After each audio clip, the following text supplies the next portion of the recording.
Bonjour chers amis investisseurs, comme chaque fin de mois, analyse du portefeuille long terme vendu avec le trading, qui je rappelle est un portefeuille basé sur le portefeuille de Dalio. Alors c'est quoi un portefeuille de Dalio? Eh bien donc c'est une répartition comme ce qui apparaît à l'écran, donc 30% du capital en actions, 55% du capital en obligations à peu près à part égale entre les obligations long terme et les court terme moyen terme, et le reste en matières premières à moitié entre l'or et les matières premières, on va dire en dehors de l'or, les matières premières industrielles. Là-dessus se rajoute du market timing. Donc qu'est-ce que c'est market timing? Tout simplement lorsqu'un prix clôture au-dessus du moyen mobile 10 périodes mensuelles, eh bien, on va avoir tendance à se positionner à l'achat. Et bien sûr, il faut que cette moyenne mobile soit croissante. Si cette moyenne mobile est décroissante et qu'on clôture en dessous, on va plutôt être en mode je reste à l'écart. Et enfin, dans tous les autres cas de figure, soit on reste en position si on est déjà positionné avec le nombre d'actions suffisant par rapport à la répartition que vous avez devant les yeux, soit, eh bien, tout simplement, on décide de ne plus rajouter au pot dans le cas où on n'aurait pas encore atteint la répartition. Allez, on commence tout de suite avec les actions. Donc, on voit qu'on clôture au-dessous d'une moyenne mobile 10 périodes qui est redevenue croissante. Le mois dernier, elle était décroissante et donc nous avait recommandé de sortir de position selon la stratégie du koala.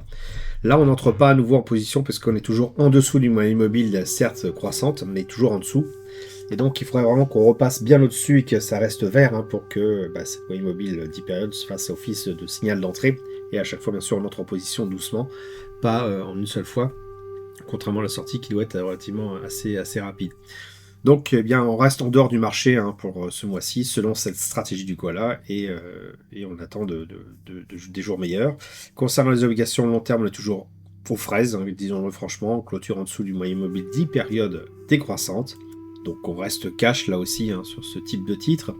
Les obligations plutôt moyen terme, 7-10 ans, court terme, moyen terme, sont toujours bien positionnés avec une clôture qui se fait au-dessus d'une moyenne mobile 10 périodes croissantes. Donc on reste en position sur ce type de titre. L'or, quant à lui, toujours en hausse, toujours légèrement baissé, mais toujours clôture au-dessus d'une moyenne mobile 10 périodes croissantes, donc on reste bien sûr positionné sur le métal précieux.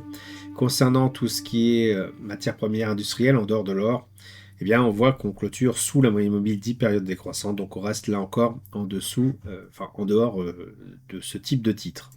Ce qui fait qu'on est placé en fait sur 35% de notre capital, donc 27,5% sur les obligations court terme moyen terme et 7,5% sur l'or. Donc que fait-on des 65% restants? On reste en cash, certes, mais en quelle monnaie?